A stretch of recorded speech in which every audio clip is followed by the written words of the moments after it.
بسم اللہ الرحمن الرحیم۔ السلام علیکم۔ سخت سے سخت مشکل میں مبتلا ہو تو درود تنجینہ کو ایسے پڑھ دیں، مشکل حل ہو جائے گی۔ درود تنجینہ سے مراد وہ درود شریف ہے جسے پڑھنے سے ہر مشکل آسان ہو جاتی ہے۔ علامہ فاقیہانی نے قمر منیر میں ایک بزرگ شیخ موسیٰ کا واقعہ بیان کیا ہے کہ انہوں نے بتایا کہ ہم ایک قافلے کے ساتھ ایک بحری جہاز میں سفر کر رہے تھے کہ جہاز طوفان کی زد میں آ گیا۔ یہ طوفان قہر خداوندی بن کر جہاز کو ہلانے لگا۔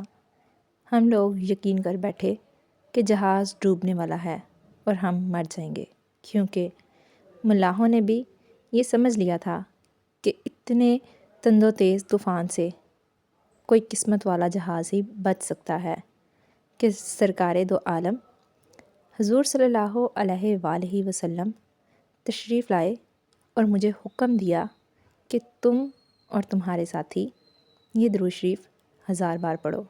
میں بیدار ہوا، اپنے دوستوں کو جمع کیا اور وضو کر کے درود شریف پڑھنا شروع کر دیا۔ ابھی 300 بار ہی پڑھا تھا کہ طوفان کا زور کم ہونے لگا۔ آہستہ آہستہ طوفان رک گیا اور تھوڑے ہی وقت میں آسمان صاف ہو گیا اور سمندر کی سطح پرامن ہو گئی۔ اس درود پاک کی برکت سے تمام جہاز والوں کو نجات مل گئی۔ اس درود پاک کا نام درود تنجینہ رکھا گیا۔ جو شخص اس درود پاک کو ادب و احترام سے قبلہ رخ ہو کر ہر روز 300 بار پڑھے گا، اللہ کے فضل سے اس کی سخت سے سخت مشکل حل ہو جائے گی۔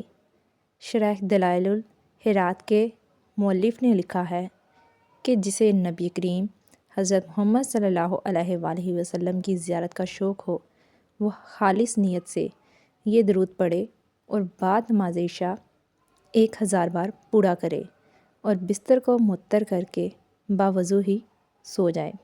انشاءاللہ 40 روز کے اندر اندر ہی زیارت رسول صلی اللہ علیہ وآلہ وسلم نصیب ہوگی، اور اللہ کرم کرے تو ہو سکتا ہے 1 ہفتے کے اندر ہی زیارت نصیب ہو جائے۔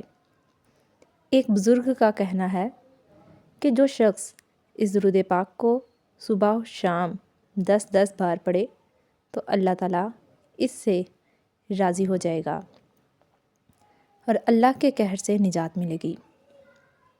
اللہ اسے برائیوں سے محفوظ رکھے گا، اس کے غم مٹ جائیں گے۔ اس درود پاک کی ایک خصوصیت یہ بھی ہے کہ جو شخص بیماری سے تنگ آ کر طبیبوں اور ڈاکٹروں سے مایوس ہو گیا ہو، اسے چاہیے کہ اس درود پاک کو کثرت سے پڑھے۔ انشاءاللہ بیماری کی تکلیف سے نجات ملے گی۔ امید ہے آپ کو یہ واقعہ پسند آیا ہوگا۔ ویڈیو اچھی لگی ہو، ویڈیو کو لائک، شیئر اور چینل کو سبسکرائب کرنا مت بھولیے۔ ملتے ہیں ایسے ہی نیکسٹ ویڈیو میں، تب تک کے لیے اللہ حافظ۔